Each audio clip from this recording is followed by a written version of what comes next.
Radiosónica. Nos visita hoy Natalia Fidel, que es legisladora de Confianza Pública, es presidenta de la Comisión de Obras y Servicios Públicos, además integra muchas otras. Creo que me dijo que 13. Y bueno, siempre que la convocamos aquí está en Radiosónica. ¿Cómo te va, Natalia, tanto tiempo? Por fin nos vemos cara a cara. Muy contenta de estar acá. La verdad que estábamos hablando antes de salir al aire. La última vez que vine acá al piso fue antes de la pandemia, así que hace 2 días te saludé por el Día del Periodista. Sí, Josefina, feliz día también. Gracias, así que muy gracias. contenta en la Semana del Periodista estar acá. Bueno, contame, 2 años pasaron y pico que no nos vemos, casi 3. Pasaron cosas. Claro, pasaron muchas cosas. Pasó una pandemia realmente que nos afectó a todos como sociedad, también a la ciudad, al país. ¿Vos qué balance haces políticamente hablando de estos 2 años y medio, 3 de pandemia? Empezamos bien profundo. Ya venías muy alto desde la sección anterior hablando de economía. A ver, la crisis y la pandemia sanitaria fue una crisis mundial y los correlatos o los coletazos de esa crisis sanitaria mundial es económica y le pasa a todos. O sea, en el mundo se está hablando, y ustedes en el segmento anterior también hablaban de cómo impacta no solo la crisis sanitaria, sino una guerra que está ocurriendo en el mundo en la inflación mundial. Así que te diría que, si empezamos por el contexto general, viene complicado por un montón de aspectos, ya sea por la crisis sanitaria como inflacionaria. Cuando bajo a la política local, por supuesto que no somos exentos de lo que pasa a nivel mundial, pero lo que veo es mucha endogamia, o sea, mucha mirada para adentro y poco sentido común. O sea, el año que viene vamos a cumplir 40 años de democracia. Uh-huh. Y justo, no sé, la semana pasada hablaba con jóvenes de la UBA, de Ciencia Política y de la UCA, y ahí te mezclo balances de la pandemia y también de los 40 años de democracia y siento un grado de frustración y de mea culpa, si querés, por más de que estoy hace 7 años como legisladora de la ciudad, de que la democracia, lo que le decíamos a estos jóvenes es que la democracia no le han dado los resultados o no le ha dado las respuestas a sus vidas y muchos de los jóvenes no ven en Argentina un futuro para desarrollar su proyecto de vida. Y se van. Y se terminan yendo. Entonces nosotros, que yo tengo 44 años, que soy la hija de la democracia, nací en plena dictadura y pensamos que con mantener la democracia bastaba, bueno, cuando te enfrentas con jóvenes de 20 y pico de años, decís... Te das cuenta que no. Entonces... pareciera un balance medio pesimista, pero bueno, por supuesto que estoy acá en la trinchera para que el 2023 sea un punto de inflexión y para empezar a encontrar las soluciones a esos problemas estructurales que no hemos sabido, no supimos tener en estos 40 años. Así que creo que el diagnóstico es sombrío desde el punto de vista mundial y local. Tenemos que ver cómo salimos de esa endogamia, de seguir mirándonos entre nosotros y el internismo y la grieta, para, de vuelta, generar los consensos, construir los consensos que necesitamos. Y ya acá no hay culpa, acá no vamos a decir el culpable es el... ¿viste? Todos somos culpables porque en 40 años no supimos encontrar la solución a los problemas estructurales. Y estoy hablando de inflación, de pobreza. Hoy, la última cosa, no sé si viste, hoy me desperté, el observatorio de la UCA. De la UCA, sí, el observatorio de la pobreza dice que dio 40%. Desde el 2010 solamente el 40% de los argentinos no cayó por debajo de la línea de pobreza. Entonces, 10 años. Si eso no nos interpela a cambiar y a buscar la manera de hacer las cosas distintas, no sé qué. Claro, estamos todos de acuerdo. El diagnóstico creo que es el que hacen todos. Y todos los frentes políticos de la Argentina hoy lo hacen y llegan a la misma conclusión, a ese diagnóstico. Ahora, cuando vos decís por qué llegué hasta a este punto, ahí es donde empieza la grieta. Es decir, unos te van a decir es culpa de Macri, el otro te van a decir es culpa del neoliberalismo, otro te van a decir es culpa de Irigoyen. Digamos, hay infinidad, digamos, de caminos para llegar a eso. Entonces, ¿cómo haces para resolver esa grieta con gente que no quiere resolverla porque lo ve solamente desde un marco ideológico y no lo ve desde un marco práctico o pragmático para resolver el problema? La respuesta es con sentido común. La realidad es que esa grieta nos trajo a donde estamos. tenemos que buscar con sentido común y de manera inteligente la manera de trascender esta grieta. ¿Para qué? O sea, lo que está claro, que el próximo gobierno, con el 50 más 1 de los votos, 50% más 1 de los votos, no soluciona estos problemas estructurales. Entonces, tenemos que generar tenemos que ver en qué nos ponemos de acuerdo. ¿Para qué? Para que las transformaciones perduren en el tiempo. Porque hablaban hace un rato sobre el tema de lo que piden los empresarios en esta reunión de AEA, que era previsibilidad, que es lo mismo que pide doña Rosa en cualquiera de nosotros, pero cualquiera, o sea, los empresarios y cualquier persona de pie pide previsibilidad y reglas claras y que la inflación tener un precio de referencia, o sea, que la inflación no te carcoma, no estar como el sapo en la cacerola, viste, que se va quemando. Entonces, lo que está claro que esas soluciones no son simples, porque si no, todos los que vinieron antes, me salen malas palabras, perdón, no fueron pelotudos, digo, por algo no pudimos construir esos consensos, es cómo resolvemos los problemas de fondo. Cuando hablamos de los problemas de fondo, tenemos que ir a soluciones a la estructura, al tema del sistema impositivo, el sistema previsional, una reforma laboral. Bueno, laboral. Pero para eso necesitas construir consensos amplios. No importa, tenés que trascender la grieta sí o sí. Si no sabes qué nos va a pasar, vamos a seguir en este loop. No sé si vieron la película El Día de la Marmota, que justo es mi cumpleaños, el 2 de febrero. Seguimos teniendo los mismos problemas hace 40 años y nos despertamos siempre teniendo los mismos problemas. Bueno, está clarísimo que tenemos que hacer las cosas distintas. Hacer las cosas distintas es trascender la grieta. No digo que sea fácil, tenemos que intentarlo de una vez y por todas. Bueno, digamos, respecto a esto que estás contando de hacer las cosas distintas, ¿crees que la ciudad ha hecho las cosas distintas, el espacio Juntos por el Cambio, la construcción colectiva que se ha dado, digamos, desde Macri hasta Horacio Rodríguez Larreta, pasando en todos estos años, y ustedes como Confianza Pública, digamos, han integrado ese espacio, lo han llevado adelante, también han tenido mayores espacios de responsabilidad y de poder? Contame un poco al respecto. Mira, me leíste la mente. O sea, humildemente creo que sí, que la ciudad es un buen ejemplo, es un botón que sirve, o sea, es un buen ejemplo que sirve para ver qué es lo que queremos construir, y ahí le contamos a los oyentes. Como vos decís, Juntos por el Cambio, bueno, que es el nombre que tiene ahora, pero es una coalición de gobierno, no una coalición electoral, que eso es una diferencia muy importante, ¿sí? Si vemos al gobierno nacional, se juntaron para ganar una elección, no tenían un plan, y ahora estamos como... Y acá estamos. Acá estamos viendo una telenovela de internismo muy alejado de la realidad, ¿sí? Exacto. En la ciudad, cuando uno habla con los vecinos, camina, bueno, acá también te llaman los vecinos, la verdad es que uno dice, viste, lo primero que te dicen es, bueno, la ciudad está linda, la ciudad se ve algo distinto, y ese estar linda, lo que se ve por afuera, desde afuera, tiene que ver con un montón de decisiones y de cambios que se fueron construyendo en el tiempo, que tiene que ver también con tener una visión de qué ciudad querés. El jefe de gobierno en este sentido tiene una visión de la ciudad de los 15 minutos, una ciudad donde tengas todos los servicios públicos todos los servicios muy cerca de tu casa, donde esos servicios sean de calidad, donde la educación sea una prioridad, y eso mantenerlo como política de Estado a lo largo del tiempo. Tener una integración urbana, una integración sociourbana, donde durante décadas no se habían integrado los barrios populares, y este gobierno lo hizo. Y cuando nosotros vamos, en la sesión anterior tenemos una discusión para promover que empresas se instalen en los barrios populares para generar fuentes de trabajo y tener una integración social verdadera, te dicen, bueno, pero igual, ¿para qué hacen estas cosas? El kirchnerismo te dice, ¿para qué hacen estas cosas? Igual ustedes pierden en los barrios populares. Y esa es la diferencia. Nosotros gobernamos hace 14 años, que gobernamos para todos, no pensamos solamente en un resultado electoral, y lo que queremos hacer a nivel nacional, y ahora vuelvo al tema de coalición, es tal cual que vos decís, digo, no solo es tener un país, es tener una visión, de ciudad, y generar los consensos para llevarla adelante. Y en esa construcción de consensos, no sé si la gente sabe, pero en la legislatura nosotros tenemos un bloque amplio, no es solamente pro el bloque oficialista. El bloque oficialista está conformado por el PRO, por la coalición cívica, por Confianza Pública, yo trabajo con Graciela Ocaña, por el socialismo de Roy Cortina, y ahora se sumó Republicanos Unidos. Entonces, es en esa construcción de llegar a cuáles son los puntos de acuerdo lo que te definen que las políticas perduren el tiempo. Y lo que es muy importante para adelante, es que, si me vas a preguntar después por la interna, justamente Juntos por el Cambio, es que no importa quién sea candidato, lo más probable es que ese curso o ese rumbo que tenga no va a cambiar. va a ser una interna abierta de cara a la sociedad y no importa quién gane, ese rumbo se va a mantener. Bueno, eso es lo que queremos lograr a nivel nacional. Ya que lo nombraste, te lo pregunto porque hemos entrevistado a otros legisladores de la ciudad, en la semana pasada Berenice Yáñez, respecto a esta ley que estás nombrando de los barrios populares, y ellos lo que alegan y dicen es que solamente beneficia a las grandes empresas, que las pequeñas empresas y las pymes no tienen el mismo nivel de, digamos, frente a la ley para poder competir con las grandes. ¿Esto es real? ¿No es real? No, no es real.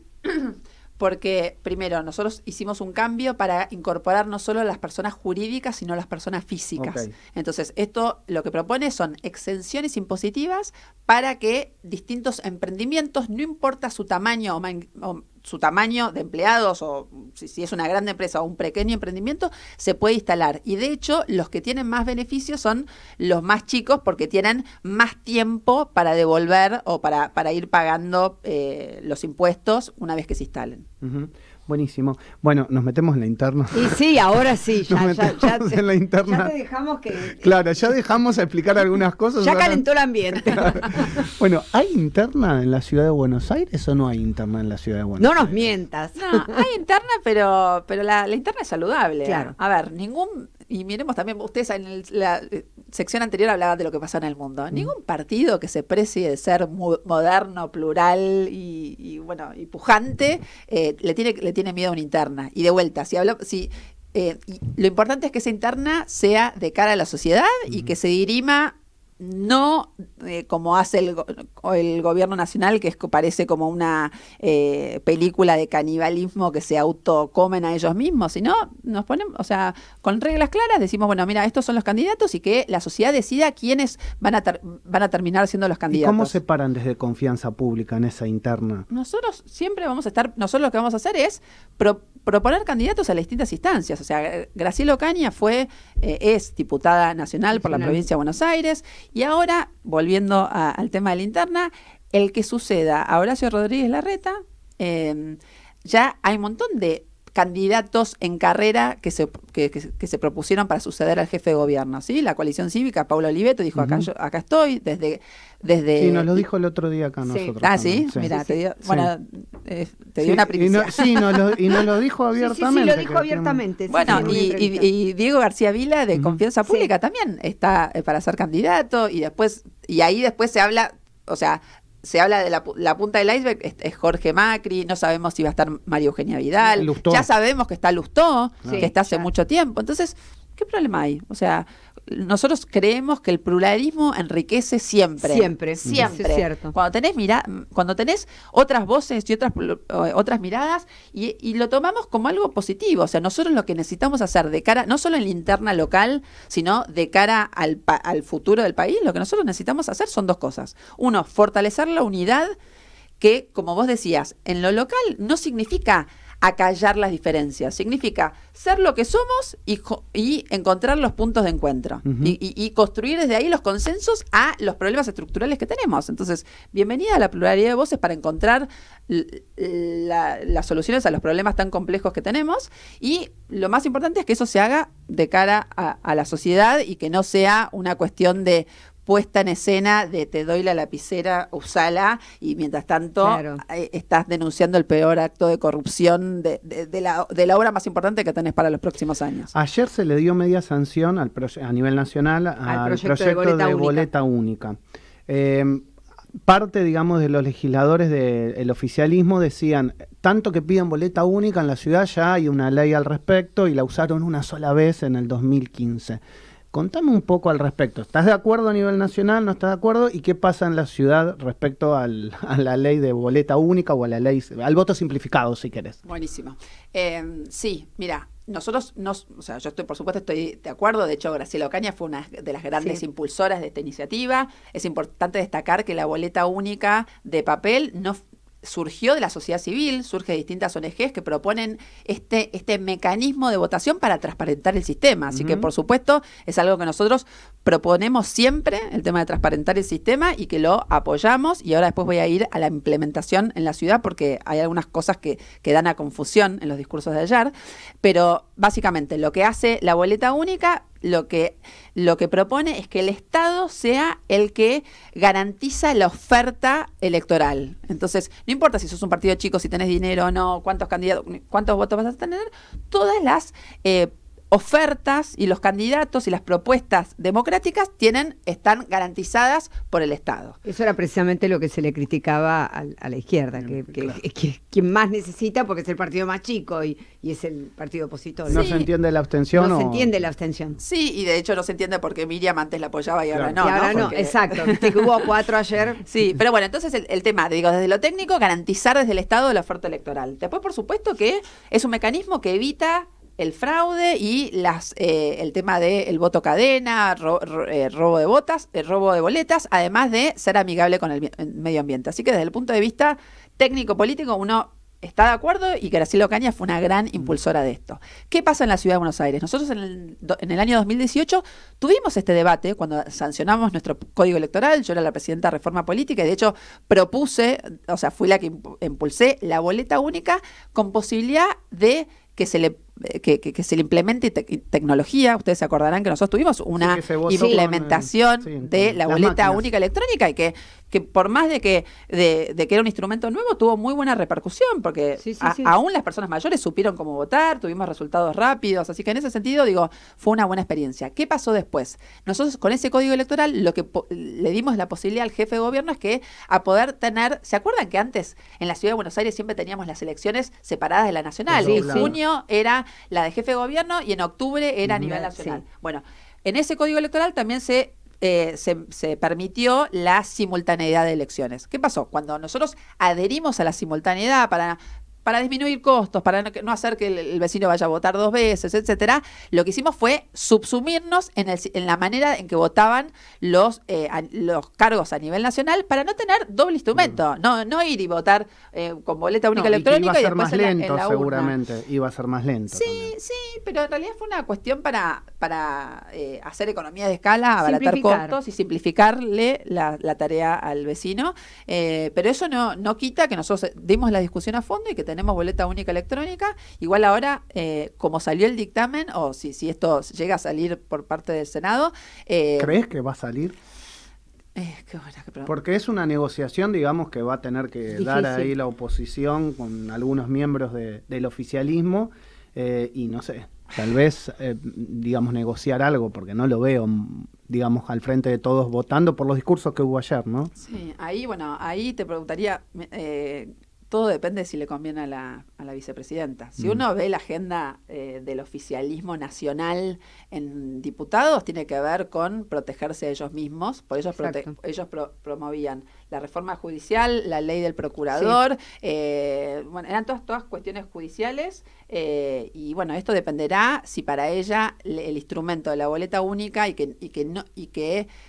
vieron que en el dictamen lo que salió es que no se va a poder votar lo local en la misma urna y que lo nacional. Entonces, si a ella le conviene dejarlo a Alberto o a su sucesor a su suerte y abroquelarse en la provincia de Buenos Aires, va a salir. Pero bueno, independientemente de lo que ellos quieran, nosotros creemos que es algo muy importante para transparentar el sistema, y que esto lo que hace es mejorar la calidad de la democracia, y que lo teníamos que dar la discusión este año porque es un año no electoral. Hace 7 años que sos legisladora de la Ciudad de Buenos Aires, te falta 1 y no podés renovar, digamos, mandato por la Constitución de la ciudad. Si vos mirás retrospectivamente, ¿cuáles eran tus expectativas al ingresar a la legislatura y 7 años después decís, la verdad que esto no lo logré, no era lo que pensaba, no pude hacerlo, no supe hacerlo? Contame un poco al respecto. Lo que no supe, a ver, es interesante la pregunta. Yo no sé si por más de que soy politóloga, me especialicé en políticas públicas, la verdad que y siempre estuve del otro lado del mostrador como consultora y desde las ONGs, venir del lado de la política implica un desafío personal muy grande porque uno pone el cuerpo y la verdad que es fascinante en términos de lo que es llegar a los acuerdos, lo que se mal conoce como la negociación política, en realidad es muy, muy importante porque sin negociación no hay leyes posibles porque tenés que llegar a los acuerdos. No, te diría que superó mis expectativas para bien y después te digo algunos objetivos que me puse, que en todo caso el tiempo dirá si los conseguí, pero superó mis expectativas para bien en términos de que en el 2018, por ejemplo, sancionamos 8 códigos. Entonces, para una politóloga que le gusta estudiar los temas, poder rediscutir o sancionar por primera vez a 18 años de la autonomía de la ciudad un código electoral de la ciudad fue algo muy enriquecedor. Y, por ejemplo, en ese caso concreto, habían pasado 40 proyectos de ley antes y cuando yo entré en el 2016 presentamos un proyecto de código electoral porque creíamos que la Ciudad de Buenos Aires tenía que tener su institucionalidad, una vez sancionada su autonomía, tenía que tener las reglas por las cuales definía sus candidatos y bueno, y finalmente en el 2018 lo pudimos sancionar, no sé, el código urbanístico, de habilitaciones, un montón de la ley integral de seguridad, el traspaso de la seguridad, o sea, se dieron grandes discusiones. Si vos me preguntás a mí en términos de objetivos de resultados o de impacto de política pública, uno de los objetivos que yo me puse en el 2016 era si yo podía hacer algo para mejorar los indicadores del sur de la ciudad, que una persona que un niño que nazca en el sur de la ciudad tenga las mismas oportunidades que uno que nazca en el norte de la ciudad. Y todos mis caminatas, toda mi acción política territorial se concentró en en el sur, en ir a recorrer los centros de primera infancia, los centros integrales de la mujer y garantizar la calidad de los servicios públicos, entendiendo que, de vuelta, la educación es el camino más perfecto o la mejor herramienta para que ese chico que nació en el sur de la ciudad tenga las mismas oportunidades que alguien que nació en el norte de la ciudad. Y en ese sentido me siento satisfecha porque hemos creado una universidad de la ciudad para capacitar a los docentes, porque la calidad educativa tiene que ver con la calidad de los docentes, y ahora hace 2 semanas sancionamos una modificación al estatuto docente para generar nuevos incentivos, que aquel que ascienda, el maestro que ascienda, no sea por antigüedad. Antes se ascendía solamente, había que esperar 20 años para ascender y ser director, y acá se generan incentivos para capacitarse y independientemente del cargo, o sea que independientemente del cargo y tener más salario por más capacitación. Por más capacitación, exacto. Y premiando precisamente la capacitación de los docentes, que es lo que en este momento toda la sociedad también reclama, ¿no es cierto? Sí, y contestando también a tu pregunta, pensando en el futuro, realmente después de transitar estos 7 años junto a Horacio Rodríguez Larreta, lo que tengo clarísimo que después de haber hablado de todos los problemas que tenemos a nivel nacional y después de ver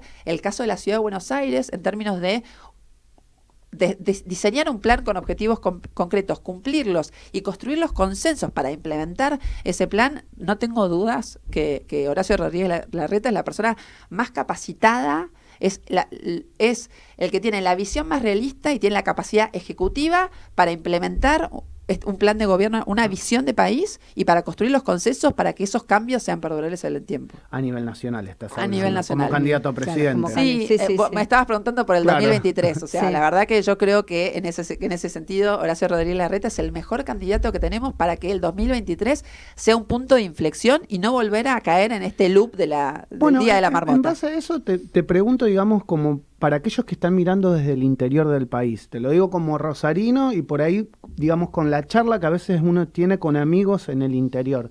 Que, bueno, se ofenden cuando les digo el interior. Me dice, vos ya te volviste porteño, ¿no? Es verdad. Es desde las provincias. Okay.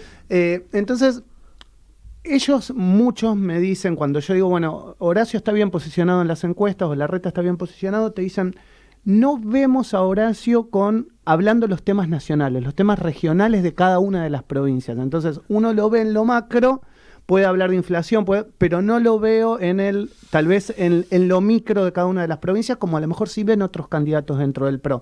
¿Eso tiene una respuesta o no? Él lo tiene, pero no lo puedo explicitar públicamente porque todavía es jefe de gobierno de la ciudad. Exacto. Ahí lo que le diría a tus amigos de las provincias es que, a diferencia de los otros candidatos nacionales que no tienen una responsabilidad de gobierno y no están a cargo de una gestión y que hay un montón de candidatos y que pueden decir lo que quieran porque ya están en la carrera presidencial, La diferencia con, por ejemplo, Patricia Bullrich es que Horacio Rodríguez Larreta tiene una responsabilidad de gestión y él tiene clarísimo, y en eso, bueno, habrás hablado, lo has escuchado un montón de veces, él tiene muy claro que los resultados de gestión son su mejor carta para el futuro, y que si él fracasa en la gestión de la Ciudad de Buenos Aires, no tiene futuro, y porque primero tiene que demostrar la capacidad. Porque hoy tiene esta responsabilidad, claro, y es responsable con esta responsabilidad, y tiene que mostrar estos resultados. Entonces, lo que diría es, de vuelta, o sea, y acá tenemos que ser cuidadosos para que no nos vean como unitarios, porque nosotros, por supuesto que después tiene que haber un paso adicional, que es que de hecho Horacio en su tiempo libre los fines de semana está haciendo esto de recorrer las provincias para escuchar, para justamente porque en el diagnóstico nacional, en la propuesta, en el plan nacional, va a tener que haber un capítulo productivo específico para cada una de las provincias, y tiene que haber una visión federal, pero digo, no quiero que lo que esté diciendo suene unitario, pero lo que está claro es que él está siendo responsable con la responsabilidad que tiene que ser hoy, que es ser jefe de gobierno, y está siendo no endogámico, o sea, no, en términos de pensar que la prioridad hoy es administrar día a día la gestión de la ciudad, que no es menor, cuando todo el tiempo tenés a un gobierno nacional que te pone palos en la rueda, porque acá no hablamos de la coparticipación, el tema de la FIP, sí, claro. Pero a ver, o sea, un jefe de gobierno de otro color político asoma un poco la cara a nivel nacional, porque tiene proyección para tus amigos de las provincias, y del otro lado que viene, empieza el ataque, pero constante, que va en detrimento de la gestión, porque no sé si los oyentes se acordarán, en plena pandemia, en plena crisis sanitaria, acá estamos constantemente hablando del tema. Perfecto. Estamos esperando el fallo. Incluso hoy yo le comentaba a él que algunas fuentes anunciaban un nuevo ataque de Soria, el ministro de Justicia, contra la Corte, manifestando qué argumento, qué va a argumentar para darle la razón a Clarín y Larreta. Bueno, por eso, pero es un ataque tras otro, porque esto empezó, acuérdense, la vicepresidenta estaba en La Matanza y dijo, en la ciudad de Buenos Aires los helechos tienen luz y agua. Sí. A partir de ahí, en plena crisis sanitaria, en el medio, que estamos viendo dónde salir, la circulación, viste cómo empezar, cómo administrar la vacuna, si venían las vacunas o no, ¡pum!, nos cortan unilateralmente y discrecionalmente la coparticipación, que son los fondos que viene la nación para la ciudad. Sí, no te olvides en el medio que digamos, Kicillof reclamaba por la policía. No me olvido nada, porque ¿sabes por qué? En realidad está vinculado. Claro. Porque ¿qué pasó? En realidad, entonces, ¿qué hizo el gobierno? Agarró frente a la ineficiencia de un gobernador que no supo administrar una crisis con la bonaerense. Y no, ¿se acuerdan que se amotinó? Se amotinó la bonaerense en la Quinta de Olivos. Entonces, nos olvidamos rápido. Al otro día del motín salió el recorte de la persona. Como correlato de eso, lo que le hago es le corto fondos a alguien que administra bien. Como que en este país gestionar bien es un pecado. Sí. Y argumentan que es por el federalismo solidario, cuando esos fondos que nos sacaron a la ciudad no pasaron a ser parte de la masa coparticipable y distribuirse entre las provincias. Fue automáticamente apuntalar políticamente la ineficiencia de Kicillof. Pero después de eso tuvimos miles, porque después, cuando nosotros nos pusimos firmes, porque nosotros gobernamos con evidencia, dijimos, vamos a abrir las escuelas, porque está demostrado que solamente tal porcentaje de contagio en las escuelas. De vuelta, el gobierno nacional vino con el otro ataque, avasalló sobre la autonomía de la ciudad, que es que la educación es una competencia de la ciudad, de las provincias, de cada provincia, y la ciudad es una provincia, y ahí la justicia nos dio la razón, diciendo, ustedes pueden abrir, porque es una competencia de ustedes. Esperemos que la Corte Suprema también falle a favor de los porteños, y bueno, y después siguieron los ataques todo el tiempo para esquilmar. Y la última, y con esto te digo, el dictamen de la FIP 1 de 22, ¿qué hace? Sí. O sea, todas las provincias, la manera de definir el impuesto a los bienes personales es igual a todas las provincias. Menos para Buenos Aires. Menos para la ciudad. Ahora, menos para la ciudad. Entonces, la verdad, es un ataque tras otro. Bueno, y lo mismo pasó cuando se habla de la segmentación tarifaria. Exacto. O sea, a quien primero le vas a pegar es supuestamente a una parte de la ciudad. Que no lo hicieron todavía porque técnicamente no han podido. Pero lo anunciaron, querían sacar los subsidios al transporte de la ciudad. Entonces digo, eso no estamos hablando de lo que hablabas en el bloque anterior, de una reforma estructural de impuestos. Estás hablando de cómo esquilmar políticamente a un jefe de gobierno que quiere ser presidente, lisa y llanamente. ¿Cómo lo hacen pelota? Y arrancó la entrevista diciendo la ciudad está linda. La ciudad está Natalia Fidel, muchas gracias por venir siempre y por estar dispuesta al diálogo en Radio Sónica. Un placer hablar con ustedes, como siempre, gracias. Bueno, conversamos con Natalia Fidel, que es legisladora de la Ciudad de Buenos Aires por Confianza Pública.